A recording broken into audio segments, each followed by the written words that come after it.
I think the purpose mostly of chapter 3 was just introducing us to like depicting information graphically and with different charts, just kind of giving us an intro to that.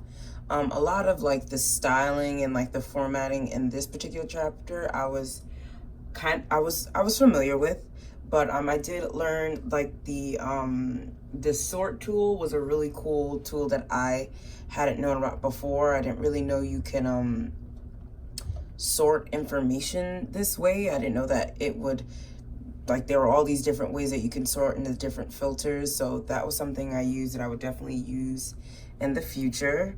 And I also learned from doing this homework about the this type of chart, the high, low, open, close, volume, date, stock data chart. And I never opened finance at Yahoo's website before this assignment, so that is something that I can use as like a kind of like where to go in terms of for stock prices. So that's something also I can use for the future.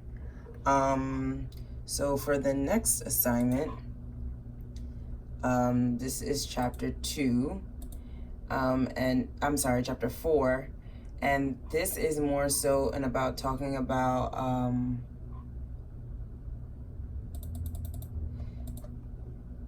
just talking about the different ways, kind of, I guess it's kind of like a part 2, a more in-depth of chapter 3. Pretty much everything I learned in this chapter I did not know before, specifically the conditional formatting. Like, I hadn't, if I didn't see it here, I wouldn't know it exists, but I thought it was really cool that you could highlight things that contain certain text, or creating like a new rule based off a formula to try and highlight based off that way, and then also like using a what if analysis on the things that you highlighted. So that was also something that I learned that I definitely feel like I can use in the future.